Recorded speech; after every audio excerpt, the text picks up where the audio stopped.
This is Dr. Deepak Chopra. I have a new location, so excuse the fact that you can't see anything in the background. But we are continuing our conversations with luminaries, influencers, and across the globe, leaders who are making a difference and improving the well-being of the world in one way or another. So today it is my great privilege to welcome a very special friend. His name is Simon Cohen. This is his book, Fulfilled. It's out there. You can order it now from Amazon. And I have just finished reading it. It's very inspirational.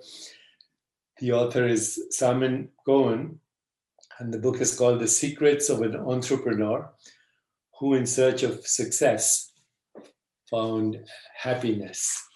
So lots to talk about. First of all, thank you so much, Simon, for joining me today. Deepak, congratulations. Thank you so much. Thank you. It's my true pleasure to be here. It's great to be talking with you and your audience. So thank you very, very much for giving me this opportunity.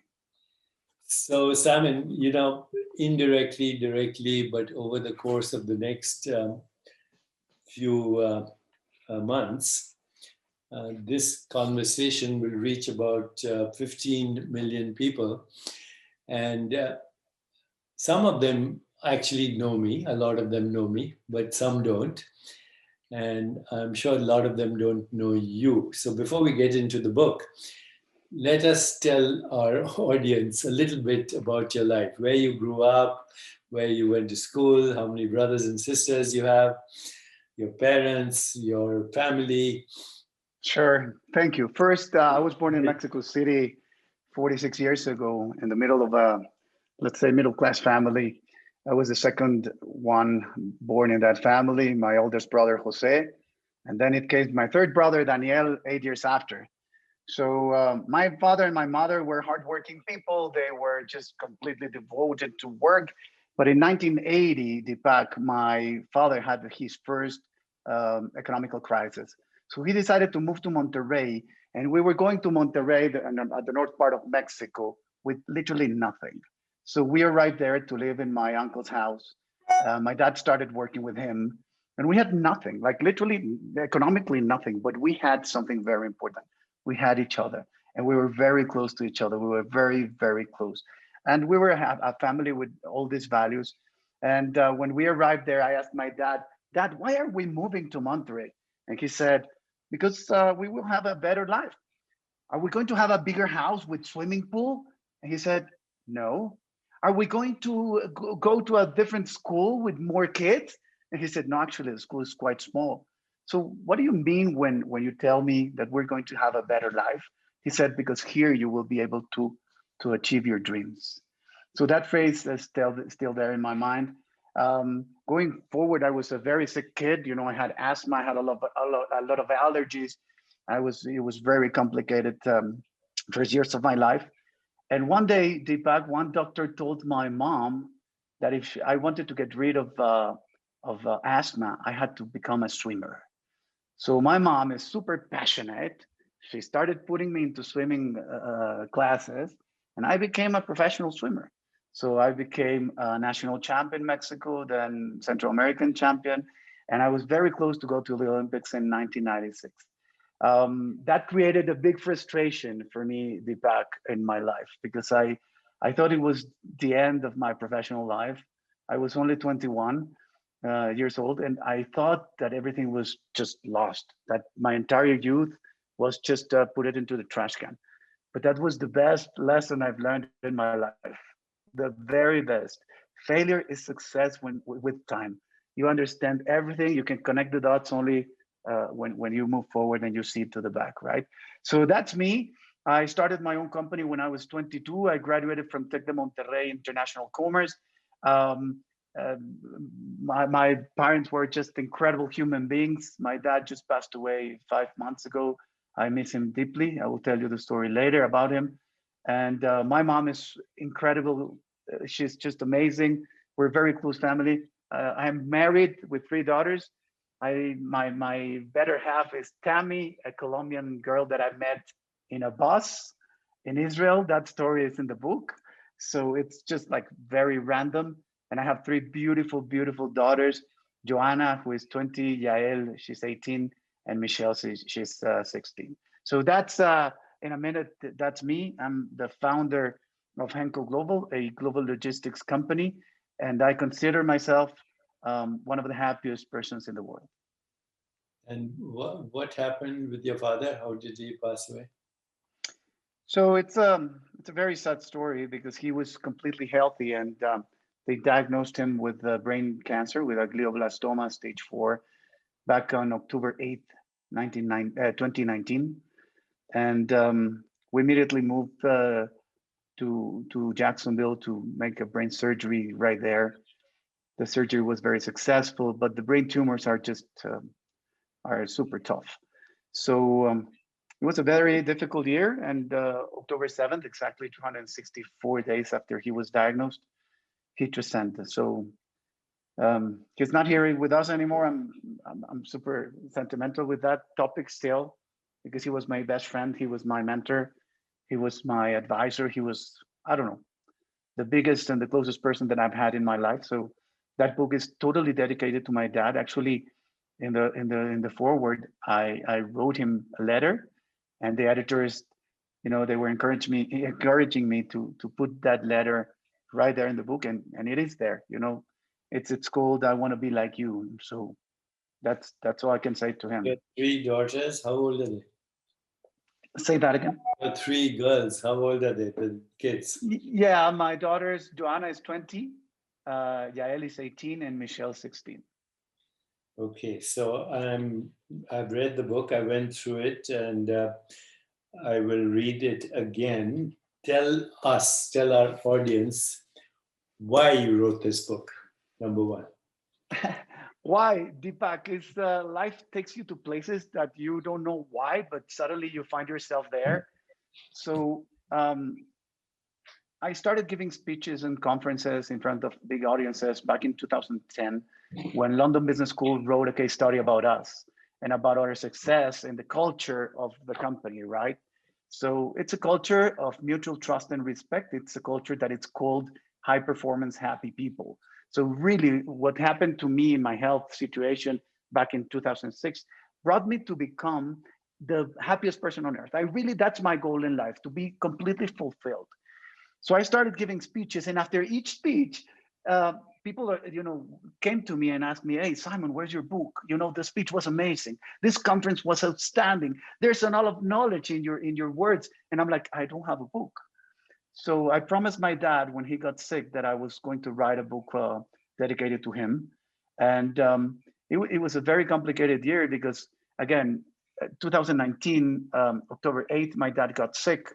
Then I lost my mother-in-law, who, by the way, was your biggest fan. So this conference is dedicated to my um, beloved mother-in-law that passed away also on November 7th, 2019. So it's very painful to me. Then on January, I was able to take my dad and my family to Harvard, because Harvard Business School wrote our story, and we were able to present that story in Harvard, not because we were the biggest company in the world, not because we're the company that moves more containers in the world, not because we are the wealthiest people in the world. They awarded us because we were very good human beings, because we treated our people with respect, with transparency. We took care of our people. And that was the biggest homage I could make to my dad. He was there. So when we finished this, then the pandemic started. Everything was a mess. The world was upside down. And I told my dad, "Dad, I'm going to write the book before you leave this planet." So I started writing the book. And when I realized, like maybe 3 months later, the book was ready, I read the entire book to my dad, sitting on his wheelchair, not being able to talk too much, but he was listening because he cried every time I went into difficult situations or stories in my book. And my last meeting with my editors was October 6th, 2020. And on October 7th, at 4 a.m. I received this call that you never want to receive, and my dad transcended. So it was just because of that that I started writing a book. I'm a business person. I'm not a writer, but to you and to all your audience, I'm gonna tell you that I wrote I wrote this book from the bottom of my heart, and it's full of feelings, of sentiments. You will definitely cry when you read the book, but you will laugh and you will just smile every single page because that's the purpose, to change people's life for the better. So, tell me a little bit about the company, because the company, of course, drew attention to you, to your family, and then you found that that was not enough. That success was not enough. So, what is the company? What exactly do you do? Sure. We're a global logistics company. We do ocean freight, air freight, trucking, customs brokerage, warehousing, distribution, e-commerce, everything that's related to logistics, to global supply chain. That's what we do. So I was working with my father after I failed in the Olympic attempt. I was very frustrated. I was still very young, 21 years old. So I decided to get married. So I met my wife when we were 19 and 18, each one of us. So I was deeply in love with her. She was going back to Colombia, and it You was are far still away. deeply in love with her. I'm You're, sorry. you're still deeply in love with her. I'm even deeper in love with her. So Yeah. I'm more in love with her. She's just, I'm telling you, and this is between you and me. I hope nobody's listening to us, but she's my hero. She's my true hero. Well, She's just incredible. many millions will be listening. So, Yeah. okay, So there's company there's brings it. sorry to interrupt, but there's a quote in my book that says that the way to measure someone's success is for the size of your wife's, of your husband's smile. So it depends on the how big the smile is, how powerful your relationship and your success is. So I'm gonna go back, if you allow me, to the story of the company. So I met my wife and I decided just to move on. And my dad told me, hey, you have to help me with some exports because I graduated international commerce. And I didn't like my father's company. I didn't like the way they worked. He was in the textile business, and actually, I hated it. I didn't like the atmosphere. I didn't like the business. I didn't like anything. So I started doing some exports, some imports, and I realized that the freight forwarding companies and the shipping lines were giving me a lousy service, the lousy service. So I decided to do it myself, but I didn't know how. So one day I receive a call from a supplier, Deepak, and this is very funny. Again, life is measured in one hundredths of a second, okay? So he calls me and he tells me, hey, Simon, remember my agent in Monterrey? And I'm like, sure, I know this guy. So please don't make any bookings with them anymore because as of now, they are not our agents anymore. And I'm okay. So what should I do? And he tells me, now you have to book with me.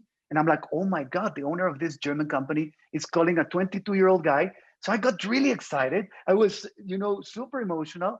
And he tells me, okay, Simon, by the way, before we hung up, I was just literally about to hang up. He says, do you know anyone in Monterrey who knows about the industry, who speaks good English, who has a good network? And I'm like, and who is between 30 and 40 years old? And I'm like, I'm 22, but I can do it. And he says, no, you're too young. So long story short, I told him, when are you coming to Monterrey? And he says, in about 2 weeks. And I started making some appointments, to show him the power of my network and the power of, the person and how hungry I was to start this company together with him. And he came to Monterrey. He loved my attitude. He loved my connections. And we started a company together in 1998. So it was 50-50. My brothers, my father in one side, and 50-50, the other 50%, the Germans, who are lovely people, lovely, lovely people. Um, we were the same size as they were by 2000, by year 2000. So in only 2 years, we grew really, really fast. By year 2004, we were 4 times bigger, and in 2007, we bought them out at Deepak, and we still have an amazing relationship with them. They are my mentors. They are super good people. I keep in touch with them every day, and that's part of my story. That's how I started in this logistics industry. I'm speaking to Simon Cohen, who's the author of Fulfilled. I love the cover. The Secrets of an Entrepreneur Who, in Search of Success, Found Happiness. I just like to read the chapter titles, so our audience will be more curious, because the chapter titles say a lot. There's, of course, a prologue, introduction. Then the first chapter is called Day Zero. We have two lives. The second one begins when we realize we only have one. Chapter 2, The Art of Sleeping Peacefully. Happiness is the new rich. Inner peace is the new success. Health is the new wealth. And education, respect, and values are the base of our future. Chapter 3, Eyes on the Stars, Feet on the Ground. Chapter 4, The Meaning of Life. I'm not reading the subtitles anymore because I want our audience to actually read the book. Life is not a rehearsal. Do what is difficult and your life will be easy. High performance, happy people. No matter how educated, talented, or rich or powerful you are, the way you treat people says it all. 7, let's keep leaving a mark. 8, a fulfilling life is within your reach. So as I read this book, and I also, as I said, I read it very quickly because I was traveling. I'm reading it again. What I do find, Simon, which is very unusual with even good authors, is there's no pretentiousness. There's authenticity, which means you don't pretend to be who you're not. There's integrity. You're living your life. There is a higher purpose. And there is a lot of responsibility in what you've undertaken, not only for the success of business, but the success of employees, the happiness of employees, which translates into happiness of customers, which translates into happiness of investors, which translates into happiness of business. So business success and business happiness also go together. But as I enter the next phase of my life, I'm thinking to myself, what's beyond happiness? Because, and there's a whole science these days. Social scientists are actually talking about so-called happiness formula. And I found your book more useful than even the social science behind happiness formula. Now, for our audience, the happiness formula is as follows. H is equal to S plus C plus V. You probably know it. So H stands for happiness, is equal to S. S stands for set point in the brain. Do you see life as an opportunity or do you see life as a problem? That's the set point. And apparently, according to social science, the set point is determined through our parents. So if our parents were always complaining, criticizing, condemning, playing the victim, we have a set point for unhappiness.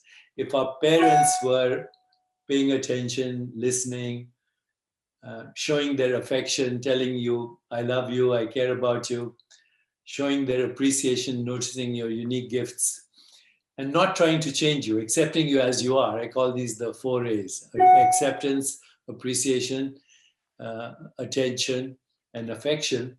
If you got the 4 A's, then you have a set point for happiness. If you didn't, then you have a set point for problems. Now, unfortunately, this is determined in childhood. So people start asking, can we change our set point? And the answer is yes. If we do some spiritual practice, mindful awareness, reflective inquiry, the set point is changeable. However, very few people change it. So that's 50% of our daily happiness experience. H is equal to S plus C. C means conditions of living. And this adds about 10%. So the conditions of living means money. So the research shows if somebody wins a lottery, they were making $2,000 a week, maybe, and suddenly they won $200 million. Is it going to make them happy? And the research shows it makes them ecstatically happy, but in 6 months it plateaus. And in 1 year, they're back to the set point. And in 2 years, they're actually more unhappy than they started out because now they worry about taxes, tax havens, all kinds of things, All that stuff. stock market. Right. So it adds only 10%. Money adds only Right. 10%. So now we have 40% left. Okay, H is equal to set point S plus C plus V. And V stands for voluntary choices that we make every day. And so again, the social scientists divided these into two categories. One is for personal pleasure.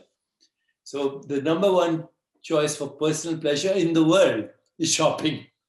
We call human beings consumers. Very ugly word to describe a stardust being with self-awareness, but that's the word, consumer. So number one reason for pleasure is shopping. Number two, it seems, is alcohol, entertainment, food, sex, and that's it. Or toys. You know, you buy an iPhone, and then 6 months later you have to buy another one. All of that. Right. 10% of our happiness comes from, as I said, conditions of living. But number three is very important. The choices we make. So, do the choices we make for personal pleasure make us happy? Answer is yes. You buy a new Maserati, which I don't want to, but you know, if I was 30 and I bought a new Maserati, I would be very happy. Today it means nothing. Okay. So those are the choices of personal pleasure. But there's another kind of choice we make every day, which is what you make, by the way. That's why this book is important. It's a choice for fulfillment. Fulfillment means contentment, what makes me happy in the long term. And what makes me happy in the long term is everything you say in this book. That's why I read those Absolutely. chapters. Okay, that's long term happiness. But there's another reason why I'm having this conversation with you. Happiness is not the end point because no matter how happy we are, face it, I'm facing it right now. I'm in very good health. I'm 74 years old. But you know, these are my final chapters, even in good health. There at some point, there is real old age, which means the body starts to not cooperate. At some point, there's infirmity. And at some point, definitely there's death. Okay, I just lost a friend to death. I asked you about your father, I asked you about your mother in law, because that's where we are going, you and me. Sure. Okay, Sure. so what is beyond that, you know? And there is where a little bit, and you used the word correctly, you said my father transcended, my mother-in-law transcended. We need to transcend some of these constructs right now so we Sure. can actually find our true self. But Sure. reading this book, I'm convinced now that what you represent in this book is actually all three of the aspects of the formula. You have a Absolutely. set point for success, number one, already. Number two, you're wealthy. So even though it's 10%, you got it. Okay. Now the 40%, you also have it. You Right. have the ability to experience pleasure, but you also know long term.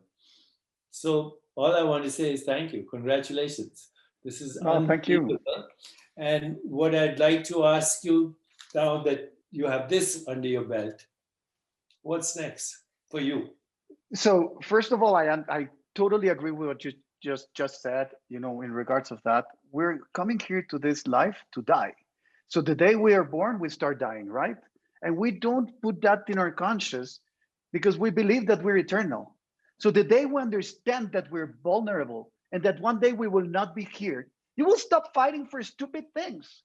So here, the guy next door looked at me like that, and I'm like, I'm not gonna talk to him for 3 months because he gave me a bad look. Really? Is that how you want to spend the rest of your life? Hey, my wife told me something that I don't like. That's what I'm not talking to her anymore. Really? Your dad, your friends? Guys, we're going to transcend one day. We're going to die one day. Let's live life right now. Let's enjoy everything right now. Let's smile, let's laugh, let's love. You know, that's what life's all about. Life's all about how are we going to be fulfilled here and now. There's a word that I mentioned in my book that it's called ataraxia in Spanish. ataraxy, which is forget about the past, it brings you depression. The future brings you anxiety. Ataraxy, just live the present. Be here today. Be full of energy today. Just love, smile, and give. Because when you give is when you get the most. Dalai Lama has a beautiful, beautiful quote that I love, that I like. It's called taking care of others and helping others. It's ultimately the best way to find your own joy and to have a happy life or fulfilled life. So this is exactly what we have to do. In my point of view, it's the more I help people, the more people cares about me. The more I give, the more I get. The more I love, the more I get love. It's as easy. Life is a mirror. The more I smile, people smile back at me. The more I give, the more I get. It's crazy, but it's wise selfishness, right? So what's next, Deepak? What's next? It's to keep growing my business because I want to employ more people, because I want more people to be happy and to be contagious with this philosophy all over the world. Because there's a beautiful thing about happiness, that it's truly contagious. It's truly contagious. There's a commercial. I don't remember which brand, but there's a guy with big headsets going into a subway a wagon, and he starts laughing out loud. Like he's just laughing out loud. And by the end of 2 minutes, every single person in that wagon, it's completely laughing out loud. So happiness is contagious. And if we do that, we will have a better world. We will have a better life, and we'll be just enjoying our time here. Because at the end, we're going to die, and we're here to solve problems. There's nothing else to do in this life than to solve problems. Everybody has problems. The wealthy, the poor, the tall, the short, the fat, the thin. Every single person suffers for something. We can do it in two ways, either with a happy face, good energy, a big smile, or being depressed, mad, and angry at life. I decided to make it this way, with a big, big smile, and trying to be contagious in a good way for the rest of the world, and trying to be, as contagious as possible to everyone that gets to know me during my lifetime. My very special guest has been Simon Cohen, the author of Fulfilled, which is the third part of the formula: pleasure or fulfillment. Pleasure or fulfillment. Okay. So Correct. you stand for fulfillment. And I feel very fortunate to be able to support your work, encourage people to find fulfillment themselves. If we reach a critical mass, and this has been my dream for the last 40 years, if we reach a critical mass, and for some reason I thought that was 1 billion people, Okay. and so far it's only 15 million, but if we reach a critical mass of people like you, personal transformation for social transformation, we will see a more peaceful, just, sustainable, healthier, and joyful world. And for that, I thank you. For that, I Thank thank you. you.